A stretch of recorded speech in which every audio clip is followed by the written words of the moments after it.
Ideas, the live point counterpoint video podcast where we illustrate and debate concepts surrounding leadership, business, and personal achievement.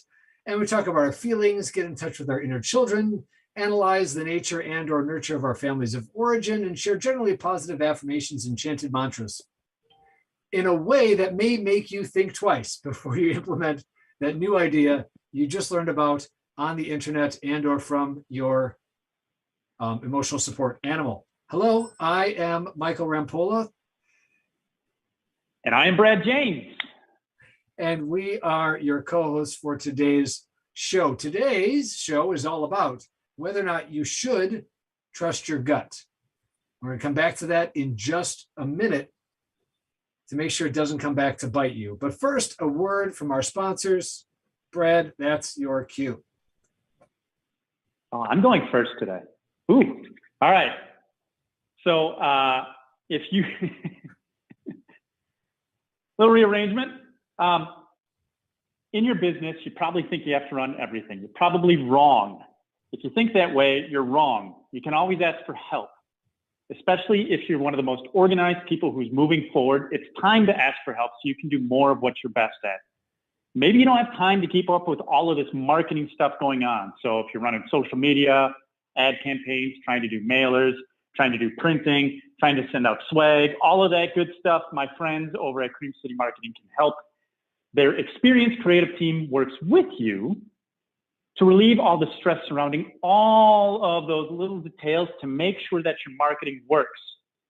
They craft content that gets you in front of the ideal customers so you can reach your goals. Cream City Marketing will handle the stress so you can do the rest. Do me a favor. Reach out to my friend Aaron over there at aaron@creamcitymarketing.com. Back to you. Thank you. As a business leader, you're responsible for the success of your organization, and trusting your gut and conventional wisdom has gotten you this far. But you recognize that there's something else needed to get you from here to there. For successful and plateaued leaders like you, Spirity offers the one application-driven strategic business transformation system that aligns your team and culture and turns that foundation work into growth and transformation and transforms growth into scale.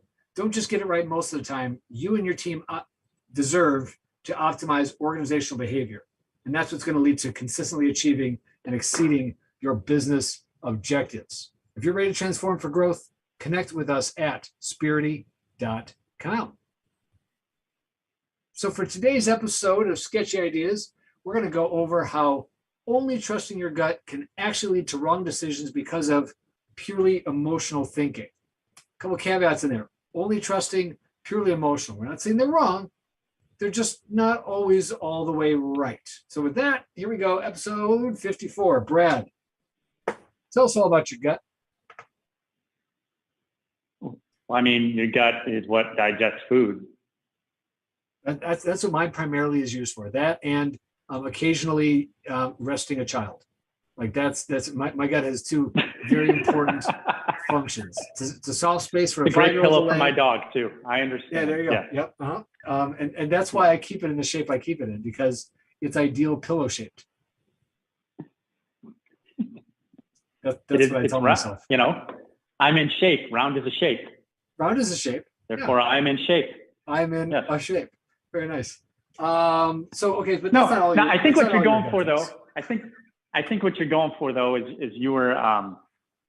So the premise behind this, friends, if you were paying attention to last week's episode, we are going to dive into decision making and understanding the importance of what is going on with how you make those decisions.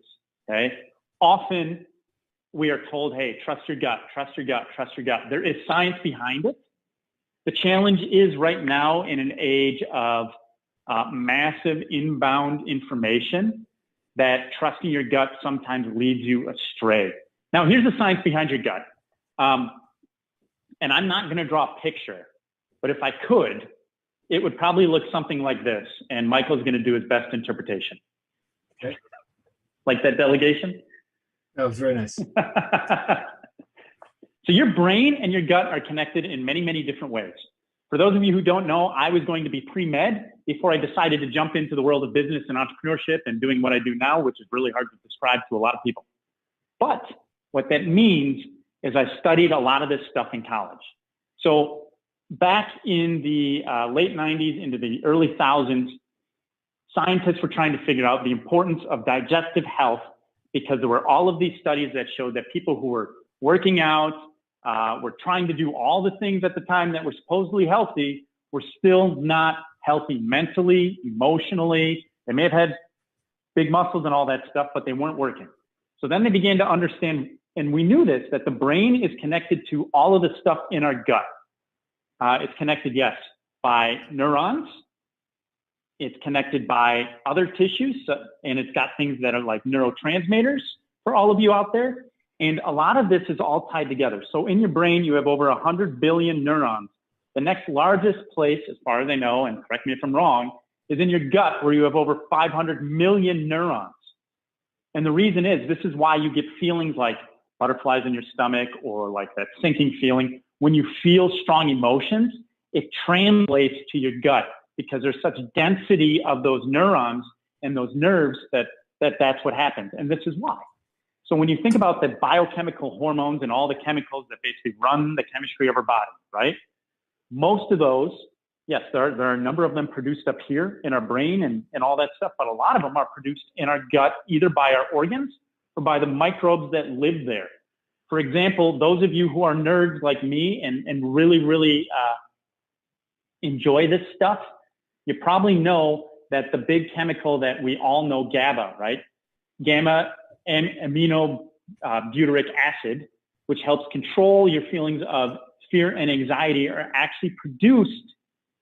The microbes produce that neurotransmitter in your gut. So when you're thinking about those things, understand that your digestive health is just as important to your mental health and your decision making and all of that stuff as is you working out twice a day and you getting enough sleep and doing all that stuff. That's why they understand that when people are trying to get back into shape, it is just as much about nutrition as it is about doing the exercise, getting enough sleep, meditating, all of that good stuff, all right?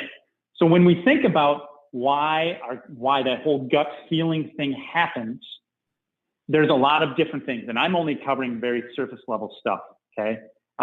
If you're really interested in it, dive into it. It's a lot of cool stuff, and we're learning new things all the time. In fact, the whole probiotic piece that came into this was because they were trying to find ways to supplement those positive microbes that were healthy for you.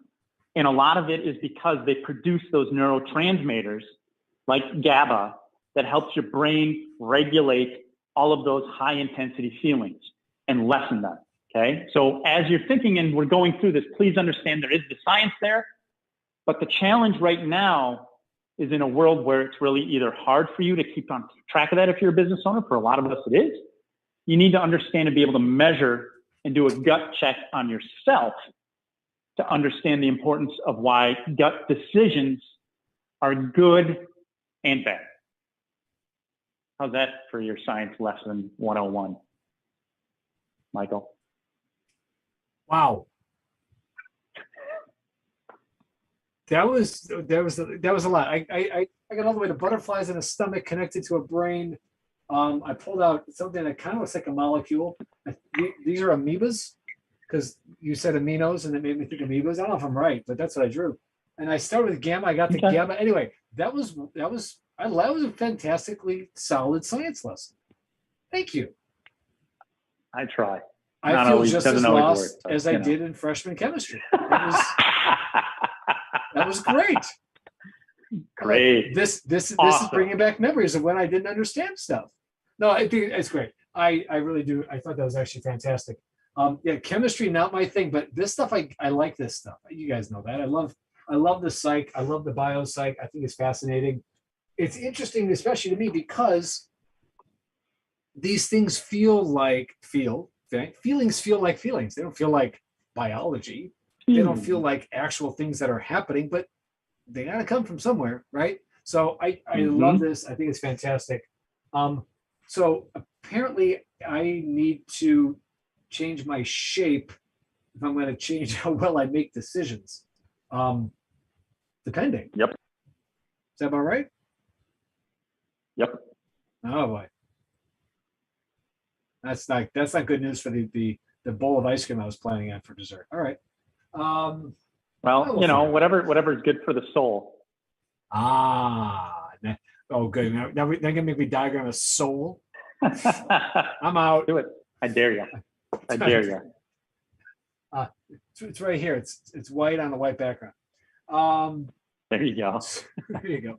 Okay, so based on all of this, it sounds like because we know about how biology and psychology work, it sounds like I actually do have some control over this, even though it feels like this is happening to me, as opposed to not me happening to it necessarily. But there's an interface here that I probably don't give enough credit. Is that fair? That is fair. That is fair. And I think a lot more people need to understand, like if we all want information to understand how this works, we're far from fully understanding how this works, which is why I think for you, your biggest thing was, well, a lot of people who make gut decisions, they're not actually making solid gut decisions, probably because their gut is not healthy. In a sense. Yeah, I absolutely. Because so I was trying to find other words for this because, gut decisions and all those things. And I found, I think a really valuable word, which still felt like a feeling, but it was at least getting closer. It was talking about intuition. And I'm like, okay, like intuition, it's still a feeling. But then I started looking, okay, it's got to come from, even feelings, right? It's got to come from somewhere. What I found was that intuition comes from pattern making or pattern recognition. So what our intuition is really doing, or intuition is a word for the patterns we recognize and make decisions from. But it's happening so fast. I mean, based on this, that'll happen so low and so beyond my level of awareness and so fast for me to notice it that it ends up feeling like a feeling. And that intuition, the pattern recognition that happened and drove the decision was almost automatic. It's also, I'm going to put a plug in here for what we sometimes call common sense. Right? We say, oh, it's common sense. First of all, common sense is a myth. There is no such thing. Common sense, and well, I can't speak of the other things that are also myths because my 5-year-olds might watch this sometime. But there are other things that would also be considered myths, and common sense is one of them. Why? There's no such thing. Common sense is based on experience. And if I say that's common sense, what I'm really saying is you should have had the exact same experiences and interpretations of those experiences that I have had. It's common sense. False. Same goes for intuition. Your intuition is based and calibrated on your experiences the same way mine is based and calibrated on mine. And the more experiences I've had, and the better I've paid attention to those, the better and more accurate my patterns, i.e. the healthier my gut is going to be. So unless, Brad, you and I calibrate our guts against each other, which I don't recommend, especially not on public television, I think that our ability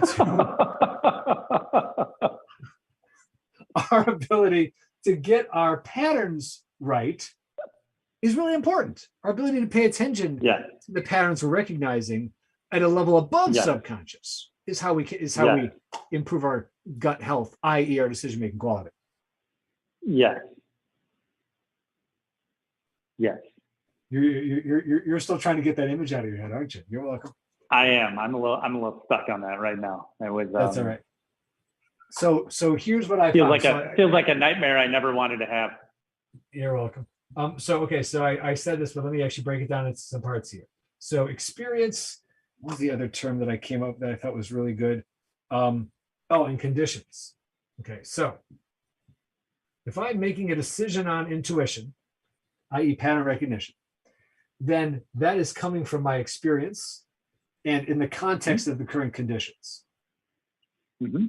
So this is the experiences I've had, and therefore I see these patterns, I have these recognitions, and therefore this current situation, if it matches a known pattern, right, then my intuition about that is going to be much better than if it is not matching a known or experienced pattern. So what if it's not matching one of those patterns? Does that change the intuition? Changes the whole thing, because if it's not matching a known pattern, or I attribute the pattern I see to another pattern and they're not the same, then my chances are basically coin flip at that point, is whether or not I get it right. Because I'm not Gotcha. right. Like, oh, this looks just like the last one. Well, you missed this other thing, though, Mhm. right? That part, you left Mhm. that out, or it's not the same. And if I base my guess, my intuition, this one on that one, but they're not the same, then I'm okay, I'm not 50-50, but I wouldn't even know how to calculate the odds, right? Because there's something I don't know that I believe I know. So there's Okay. also a little bit of I'm going to just say self-awareness, self and situational awareness. Yeah. So, okay. So if we understand that intuition is a compilation of historical data that your brain is perceiving, however it's perceiving, it's also dealing with the contextual evidence of every other pattern that it's recognized over time, right? Yep. Which Yes. is where we get certain things like and diving into the brain. That's like why the myelin sheath is so important to understand when you're talking about some of these things, because it's repeating, and when you challenge it, it eliminates so that you can rebuild neural pathways. Totally get that. But when we're talking about gut decisions, tell me though, like why, even though understanding this science of intuition and how the brain works, why is gut decision making, especially right now, seem more challenging than it has like maybe way in the past? Great question. And the answer goes back to experiencing conditions. We are operating under new conditions. And I say we, and I mean all the we, the big we. We, as a globe, are operating under a new set of conditions. I think if there are any in the population that experienced the last global pandemic, they're this many, right? And they're very few. So Right. the vast, if not 99% of the current population, including those in decision-making positions, i.e. needing to trust intuition or something, don't have Right. experience that they can draw from, don't have familiar conditions that they're operating within, and therefore, if they are self-aware and situationally aware, they would stop and say, hold on, this is new, this is different. And I would argue that the inbound information, we've talked about this, specifically in advertising, right? Mm-hmm. Back literally before the age of the internet, and then before the age of social media, less so, but back in the 90s, before internet had all this advertising and before we all carried around one of these, you were getting hundreds of ads a day, right? That's inbound information. Right. That leads to your intuition and your pattern recognition and understanding and making those choices. Now we're getting tens of thousands. I think the last number, I will just do a quick Google search. How many ads a day does an individual see? So right now, 10,000 ads a day for Americans, and that's as of 2017. So that's literally just the top thing. So if we understand that it's 10x the amount of inbound information, it's skewing the pattern recognition so much, unless you're actively avoiding everything, in which case you can't right now, unless you literally are living in a cave and not leaving, in which case then you're just looking at the cave drawings that you drew last year to understand your pattern recognition. But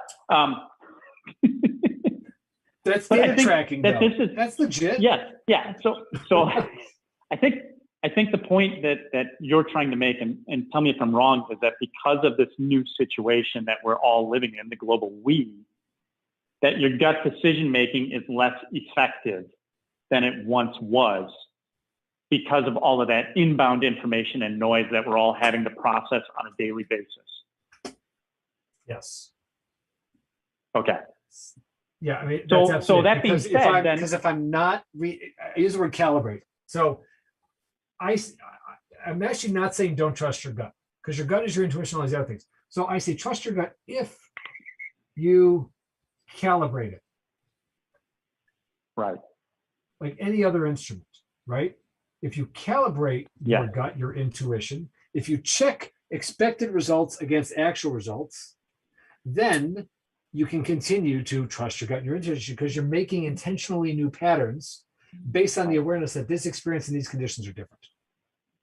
So I want to point out a story here, right? So for me, the big revelation I think that has come to light in the last 20 years, specifically working with a lot of multi-generational businesses where maybe the founder or the owner is older, they're still trying to operate just because they're not used to leveraging the new tools out there. They're used to operating on their gut decisions because previous to the age of the internet, the gut decisions worked. Yep. They had intuition, they had reports and information that they had worked. But now in an age of the internet where they're literally, when I type that in, there are, what's trillion, right? Trillion's more than billion. 1.93 trillion results popped up when I searched how many ads a day does an individual see. Yeah. So I think this is why this is important. All right. And if you're one of those individuals who's struggling with this stuff and gut decision making, the goal is not to not follow your gut. The goal is to calibrate it. Yep. So just so you're aware as to like tying it together so you understand what Michael's saying. So how do we calibrate our gut? Great question. And we calibrate our gut. Okay, so step one, awareness, right? Be aware that you have a problem. So be aware that you're making intuition-based decisions. Be aware that intuition's built into you biologically, and it's going to be a way that decisions get made, at least snap judgment, right? At least you're always going to have an intuition. It's going to be there because emotions are biological and therefore they're going to be happening automatically. Step one. Step two, be aware of what that decision is, and then evaluate these other two things. So the other two things you want, okay, so this is what my gut is telling me, my intuition, my first thought, right? My first thought is X. Put it out there. Now, articulate, stop and figure out why you got there. I'm basing that idea on, and like make it a narrative out loud, right? I'm saying that because this looks like that, or because these conditions seem familiar, or this seems totally unfamiliar, but I'm pulling in this other thing. Like there's a reason that intuition came up with the result it came up with. Go meta and figure out why. So understand your internal solutions beginning to end is what you're saying. Yeah, and figure out where they came from. Like, what is the experiential pattern you're basing this on? What conditions about the current situation are familiar to your experience as well? Because those two things are paramount. Because if I don't know the difference, and then number three, check assumptions. Because those two things I just described are assumptions. Check your assumptions to see if it really is like that other situation, if the conditions really are the same. Already it feels like I'm slowing you down too much. You're right, I am, because this is calibration time. Let me quick sidebar. If you keep following your intuition and everything is going gangbusters for you, please don't stop. However, if you realize that what you're doing is making gut intuition-based decisions and you're not getting the results you want, or you think they could be better, you're right. This is how you stop and slow it down and check it and calibrate it. So again, if things are going well, keep going. If things are not going well, this is the analysis of why and why not. And here's the other thing on top of that. If they're going well, or if they're not, measure it. Either way, track it either way. Got to track this stuff. And that's really what I'm doing next then is, so by checking my assumptions on experience and conditions, self-awareness, situational awareness, then if my assumptions were like, if all my assumptions come out true, great. Then I go back to my original decision, I can probably go forward. If my assumptions were not what the reality tells me, this situation is different, my experience doesn't match, then I got to go to the data and just use my intuition as an interesting data point. My original intuition said this, based on this new data, this is my decision. And now I check those two against each other. So check assumptions, right? So be aware, understand internally where that solution comes from, the what, the where, the why, and then check your assumptions. And then what's step 4? Make a decision based on as objective of a reality as you're able to. So now you've gathered some more data and facts and objectivity. Make a decision based on the information you now have, which by definition would be at least a little more than what your intuition was based on. and Okay. then check the results. So now I make a decision based on the better, more objective, complete data. I track the decision I made and how I made it. By the way, all this should be documented, tracked somewhere, somehow. And then when I make the decision, track decision made, check results, and see how I did. You see, did I hit the mark? So be aware, understand, check your assumptions, decide, check again. Yep. And based on the check again, that's the calibration, right? I think it's this. Yeah. It was that. Great. I think it's that. It wasn't that. What did I miss? If I'm off, I go back to assumptions. I go back to the context. I missed something. Is the thing I was sharing this yesterday. When I think about the way I analyze problems, and unfortunately for me, it's a very intuitive process. It's one of those things I have a hard time explaining. So when I get a glimmer into my process, I feel pretty excited. Yesterday, what I realized is that I always have a nagging thought that I believe I'm missing something. I always believe I'm missing something. And because of that, I keep looking, I keep digging, I keep asking.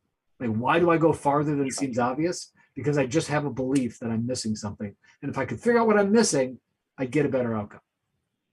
Right. But here's the deal though. If you're stuck on making gut decisions right now, because we all are, every single person out there, whether you run a business, whether you're at home and running a household or whatever, you're making gut decisions all day long. Just understand how this works. Be aware of your decisions, understand the internal solution, where it came from, check assumptions, decide, and then check again. If you continue to do that on your own, you're building a qualified database in your brain, which then builds the intuition muscle, right? So Yes. this whole framework that Michael just walked through to calibrate your gut is going to help you in the long run. And we're going to get into some things next week, specifically in business, on some different things that you can do to track data or leverage data to make decisions. And then we're going to dive deeper into why, when you're doing that, why you need to be able to have somebody help you stay accountable to those decisions. Right. So we're kind of taking you on this journey in hopes that you begin to reflect on this going into fall, where you're probably going to have to make more gut decisions again, because there's Right. more things happening now in the world. But all of these things, they're like muscles. And if you build them and you use them and you build them and you use them, you get better, you get better, you get better, you get better. Yeah. They get stronger and faster twitch response, right? And with better results, to the muscles point, right? Folks, what this So is there really anything else on this front? Let me just add this. This is we made science. This is scientific method. Is really what it is. Oh, I don't understand scientific method. If you understood what we just explained to you, guess what? You understand scientific method. Congratulations. Your college self is like really impressed with you as an adult now. Because scientific method is form a hypothesis, test the hypothesis, see if I'm right or wrong. If I'm right, hypothesis is true. If I'm wrong, go back and try something else. Scientific method. Right. This is what that is, because the result of my was I right or wrong, the last step there, feeds back into the pattern recognition. It's a new pattern. It's a new data point. It either reinforces the last one or expands into a new one. So if I have quality experience and known conditions and I'm getting good results, I'm building up consistently positive outcomes. This is performance optimization. Performance optimization through pattern recognition. That's what we're trying to do for you. And guess what? It's built into you already. Mm-hmm. Right? We're not giving you anything you don't already have inside. If we could miniaturize you and send you as a tiny spaceship inside you, then you would see where these things are all coming from. And it make, well, either a whole lot more sense or be even more confusing, depending on all right, Miss Frizzle. All right, Miss Frizzle. I was actually going Martin Short and Dennis Quaid Interspace. But yeah, same idea. Depending on if you're riding a magic school bus or a tiny miniaturized government, experiment. Think. All right. Hey, so unfortunately we are out of time. Do want to say thank you to Caitlin for stepping in this week now that Brian has moved on. If you enjoyed this episode and you want to share it with your friends or you thought it was interesting, drop us a line, send us a comment, info@sketchyideashow.com, and someone will get back to you. Otherwise, take a screen cap if you're listening on a podcast. Tag us in it at Sketchy Ideas Show. We're on all the social media platforms, everywhere, anywhere, you name it, you can find us. But more importantly, as we're going through this, and if you're interested, we are putting on our first event at the end of August, the Sketchy Soiree. So stay tuned, and we will be sure to let you know when we're doing that, because we know that often with some of these sketchy ideas or concepts, sometimes it's really hard to implement them or find people to do it. So we're actually bringing together a whole bunch of people that we know are experts in different realms in order to help you, give you a leg up on each of these processes. And we're going to make sure it's fun and sketchy and you meet some new people. Because if it's not fun and sketchy, we're not doing it. Let's just be honest. That's right. That's right. Michael, anything else that I missed? Otherwise, take it down. No.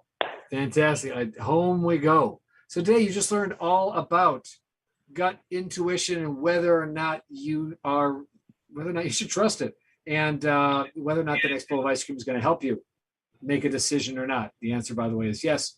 In next week's episode, we're going to get into a little more on the data and a little more onto the science, because we like data and we like science, and we want to make sure that you have the best possible science, data, and data science at your disposal to make better decisions and better outcomes, so you can grow yourself into a new shape, to grow yourself and optimize your own performance. So send us your questions to info@sketchyideasshow.com. One of our producers, i.e. Caitlin, will get back to you right away with answers and or links to more information. Come back next week when we illustrate and debate more sketchy ideas live. And remember, just because it's a sketchy idea doesn't mean it's not worth exploring. We'll see you next time.